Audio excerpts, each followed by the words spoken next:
Hi sweeties, how are you doing? Welcome to Naya Cimnanya. If this is your first time of coming across this channel, sweetheart, kindly smash that subscribe button, turn your notification so you are notified each time I upload, and please give this video a thumb up.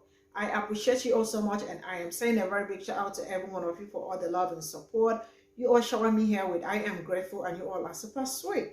So today we'll be talking something very important, and it's about this palm-colored woman who is always in black people's business. And I am going to say that I think black people should stop thinking that palm-colored people are their allies or something, and then in the end they are what they are, and never were, or they were never or anything allies and all that.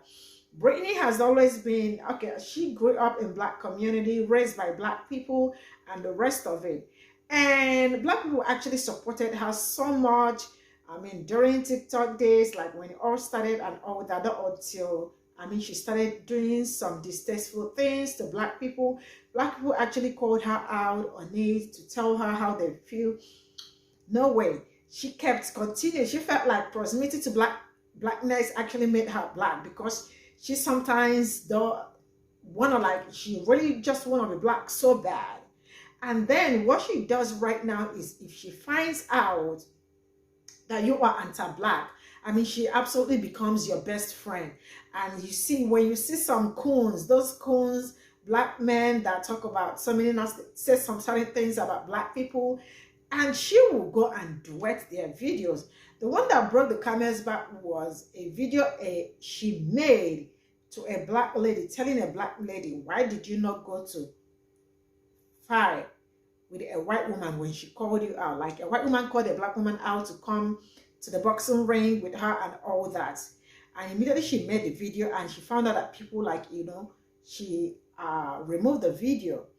Black people are not finding it funny, because they felt like she has really she has been in their businesses and not even getting off it, and they were not finding it funny. I am just gonna roll this clip. We'll come back to talk about it, and I absolutely want to read all your comments. Let me know what you all think in the comment section. So let's get into it. Ain't no way in the hell y'all are so pressed.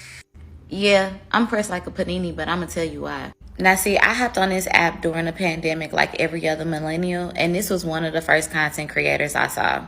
And I was automatically triggered, because she's one of those white people that want access to black culture and to be embraced by black culture by disrespecting black people. It never makes sense. But luckily, I haven't seen her on my page for a while until this morning, where I see Crystal Crave made some content about her. Transparently, I really don't know what's going on there, but it made me go back to, I think, Brittany's page. And going back to her page, I was instantly reminded of why I just never liked her in general. Or if you say it out loud. Black privilege is a disease. Hear me out. One of her favorite things to do is to amplify black creators who have anti-black stances to make whiteness seem more beneficial in black spaces. My new YouTube video is live, where y'all can go hear the truth about everything that... Hey, Miss Starla. So I'd like to start off by saying my name is Brittany, and I reside in Louisiana. I definitely watched your YouTube video. Definitely seen the drama on social media, and I have to admit, I respect the hell out of your candor. This is Again, this is a white woman who does not like black people, but only wants access to black culture because she benefits from being in those spaces. See, the issue that white people run into when black people have the audacity to gatekeep our culture is that they can no longer use our things and get all of the benefits from it. Like Miss Brittany here, who loves to do Save the Last Dance moves.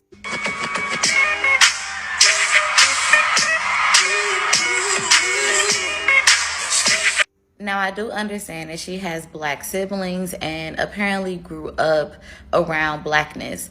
But I have to remind white folk again that your proximity to blackness does not grant you access nor make you black.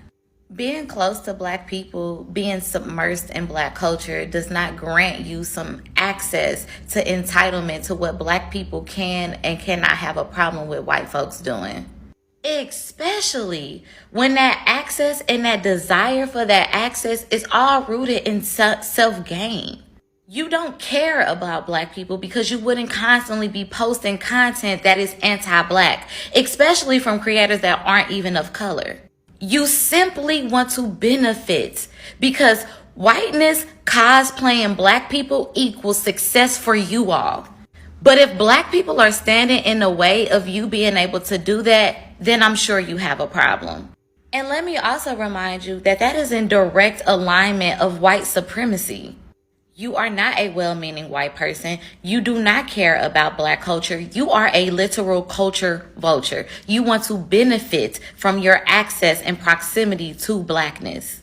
And I just got one more point to make. Stay with me, y'all. More importantly than anything, it is nothing wrong with embracing other cultures. I promise you, a microaggressive white person's favorite line is about sharing cultures. First of all, what exactly would black people benefit from sharing white culture? Capitalism, patriarchy, misogyny, racism. Oh, we already share culture with you all. Another thing is, I'm very curious as to why black people specifically is the group that is constantly demanded to share their culture. I don't usually scroll and see any other culture demanding another culture share it. That's because people know that black people do not have merit in this world and it's easy to steal and take for us. But at the same time, we put on for this world so our culture is popular. Y'all know it is. So you want a piece of it. I want to remind you all, this is why I say no white person can be an ally. Because to be a true ally, you have to really decenter your privilege in this world. And white people will make content like this who has had access that should know better than what black people have gone through in this world and still demand to use it. This person is anti-black. This is a white supremacist. And it may hurt your feelings, but baby, sometimes the truth hurts. And until you do real work on why you need to steal the identity of black culture to wear it on your back so you can get your own gain, you are constantly going to get red.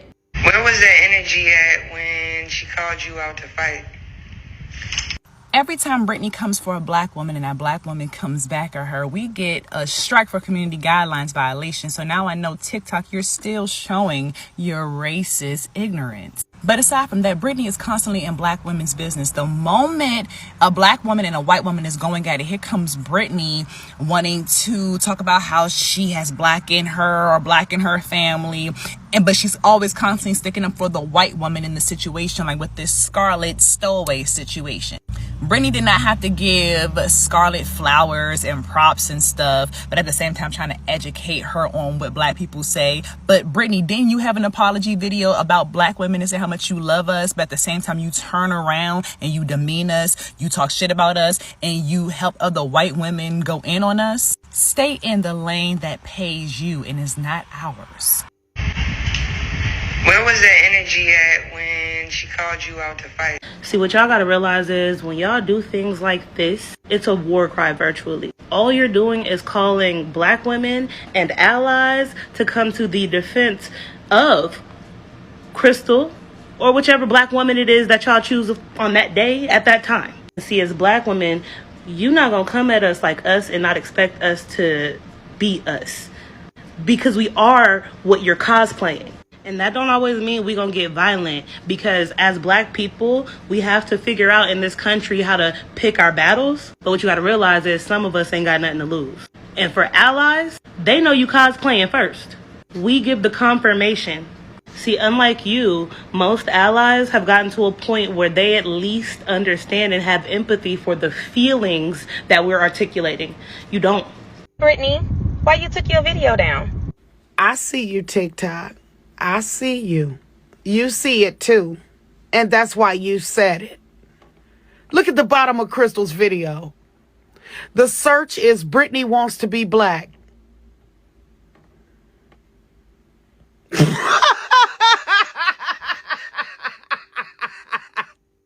Hey, Brittany. Right? And I'm just like, that shit don't make no damn sense. But I'm gonna let all my white people in here right now know, not all black people are like that. I'm just gonna let y'all know. There's actually a lot of black people that's fed up with this book. There's no need of calling white people all these types of names and then get mad when a white person does the same back to you. That's bullshit. I ain't got time for that, and I think that's not cool. That is not equality. Well, hello there, Brittany.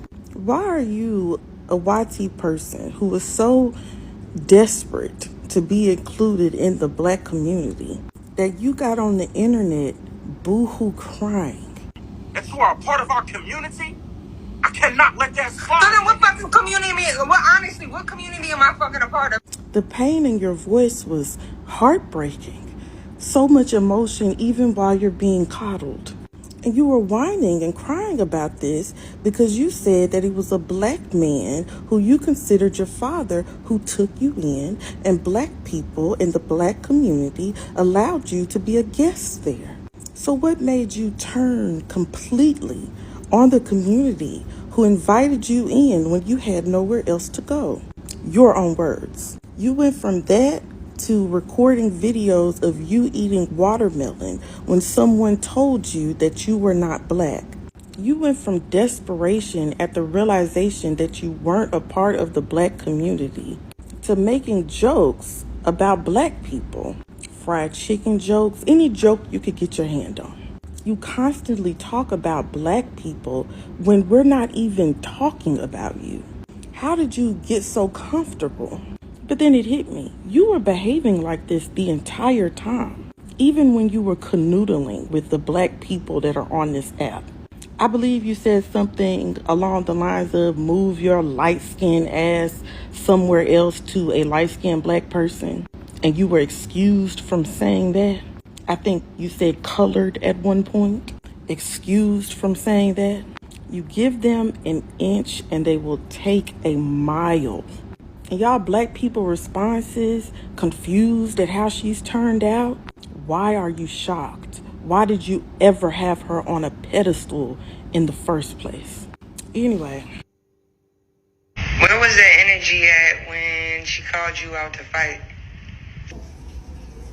What happened to you, Brittany? I'm serious. What the happened to you? I remember I came onto the scene 3 years ago on this app.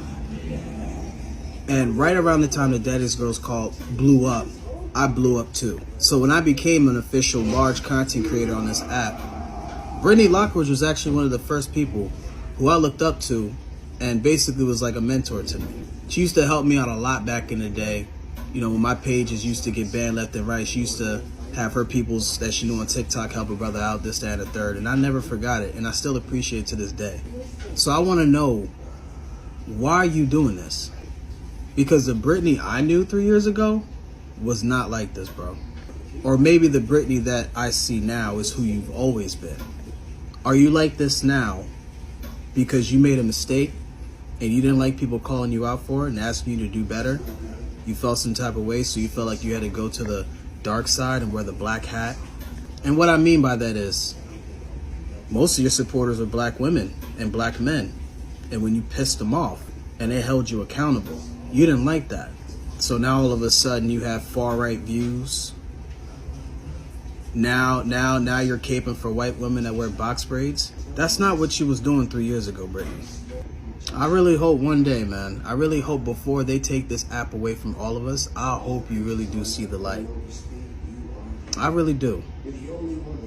I'm very, very disappointed in you. So, let's get it. I'm sure most of you all know Alpha Dog there, the Rocket Raccoon that he is. And this is Brittany, and this video is going to be a duet she made with him. So I'm just going to take one stone and eviscerate two people. One, a Rocket Raccoon, and the other who has decided to forsake anything that looks like allyship for racism.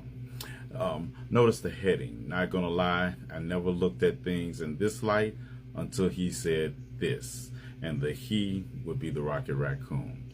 So let's get to the video, and I will eviscerate it step by step and point out the racism implicitly hidden in all these lies. Let's get it. Black privilege is a disease. Hear me out.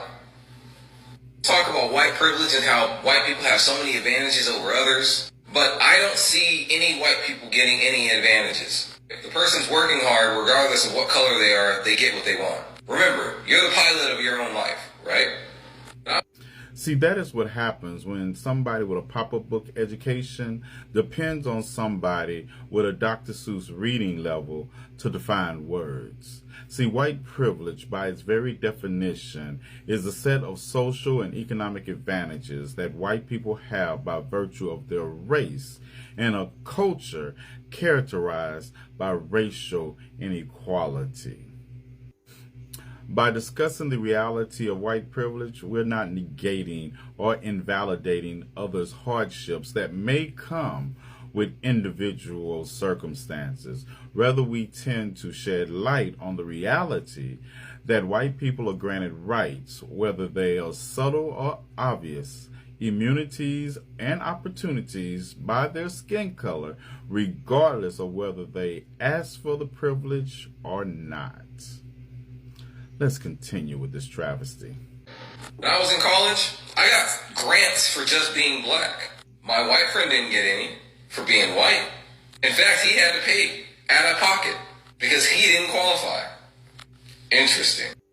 Yeah, somebody didn't even bother to research this anecdotal evidence that Rocket Raccoon gave before they co-signed this racist ass talking point.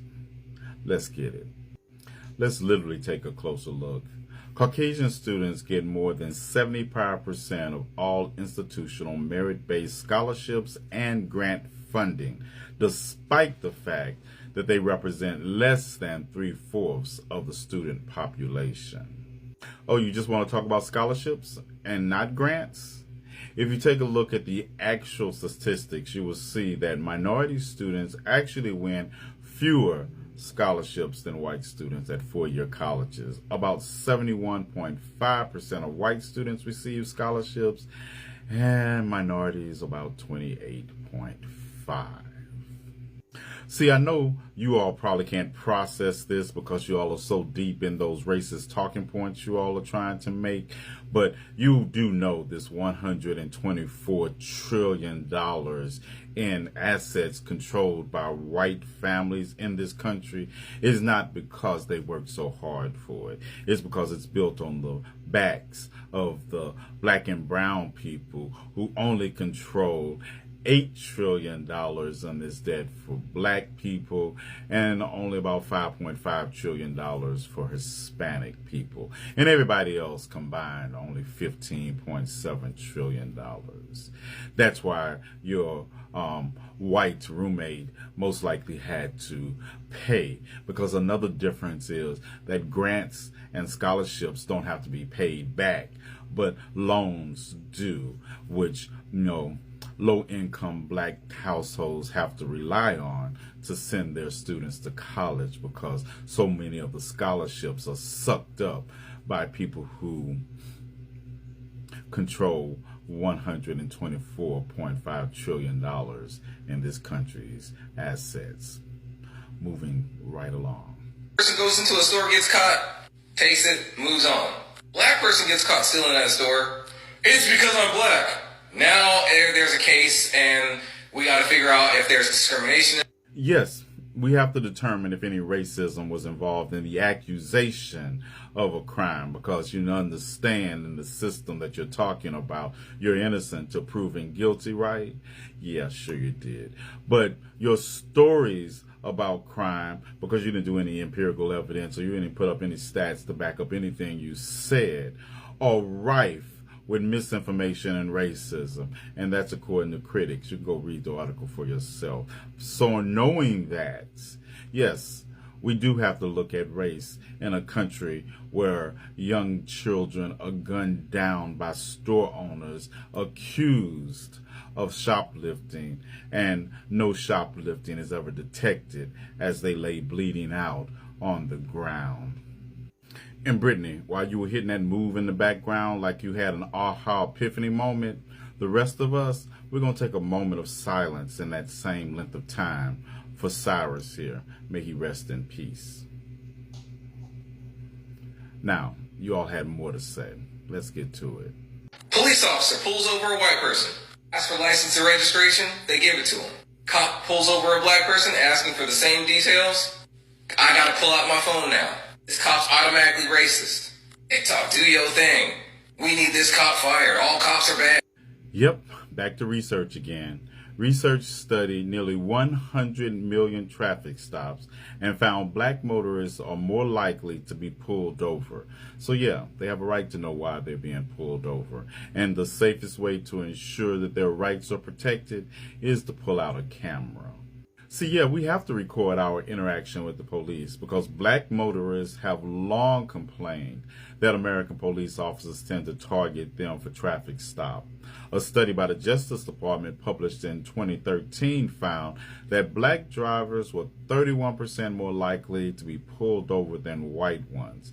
Other interactions with law enforcement are characterized by similar racial imbalances. And yes, as long as the prevalence of white supremacy in law enforcement is being outlined by the Justice Department of this country, in police department after police department after police department, yes, we're going to advocate for the removal of racist cops from these police departments by any means necessary. That includes TikTok, do your thing. Oh, and more police departments. White people talking shit about black people online? Banned. Racist.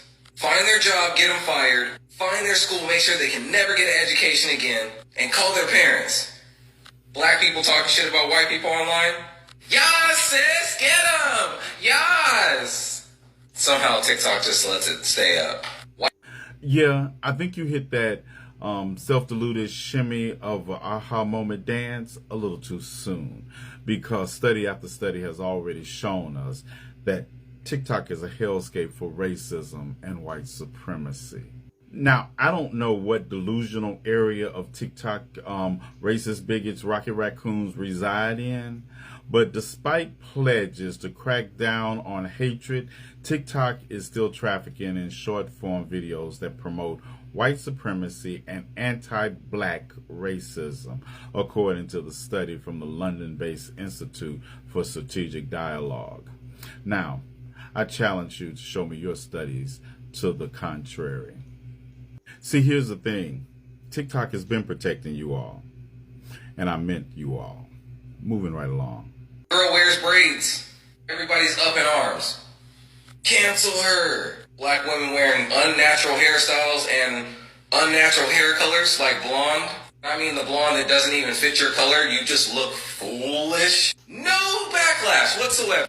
You do know you've lost the battle when you start comparing genetic traits and characteristics to cultural identities. Yeah, because there are no unnatural colors of blonde in the black community. We're not appropriating a hair color. Hair color is not appropriated, neither is eye color. But I digress. But what do I expect from people who research is a four-letter word to? And I mean this with the utmost disrespect. Of course I expect racist bigots and rocket raccoons to come to the aid and assistance of a culture vulture who steals a black protective hairstyle and then loses her hair and has to wear a wig, while we have to literally fight for the Crown Act state to state. Now, we're done. You're dismissed. Hey Brittany, why you took your video down? I wonder where her black friends are.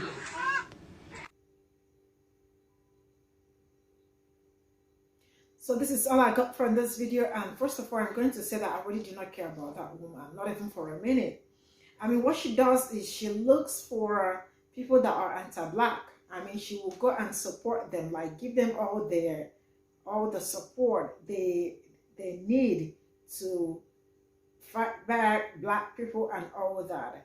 And it's really sickening that, I mean, she actually made a video telling a black woman, why did you not go to fight a white woman, right? When she called you to come fight her. Then she ended up deleting the video. And when she deleted the video, people were able to screenshot and all that. People did not find that funny because she has, I don't know, but Brittany is somebody that black community, I mean, from the onset, they actually took her as there, you know how black people are, they are always over welcoming and always want to, like, you know, as long as you are, I mean, they just want to have you in their space if you are respectful. But as time goes on, Brittany went from 0 to like 100, being so anti-black and all that. And also because she was also raised by black community, in black community by black parents. And she has black brothers or siblings, you know. And then she feels that she is black, that she has all it takes to speak for black community, talk about black people, say so many things, like, you know, I mean, she feels like proximity to blackness actually made her black. And the fact that she also had biracial kids. Then black people actually called her attention to what she was doing. And they told her, we do not like this. This is not what we stand for. We're supporting you because, like, you know, but as it stands, they really called her out and told her, we do not like this. I mean, you know, when you respectfully call people out to tell them something and then find out that these people are just not in for you. And black community actually let her go, stop supporting her some. Then she now connive with the people that are like, if she sees you and if you are anti-black, I mean, you are absolutely her favorite person. And also all these coons, black coons that talk negatively about black people, she makes them friends and all that.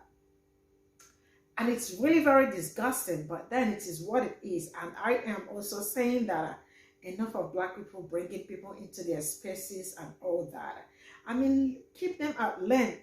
Let them stay there and wonder what is going on, wonder how you all are keeping up, what is going on, and the rest of it. There is no need bringing them that close, because it looks like all the ones you end up bringing close, they will kind of fall out and start being nasty to black people. So yeah, that's all I got to say. This is where I am going to draw the curtain. Thank you so much for the support, and I will see you all in my next video. Bye for now.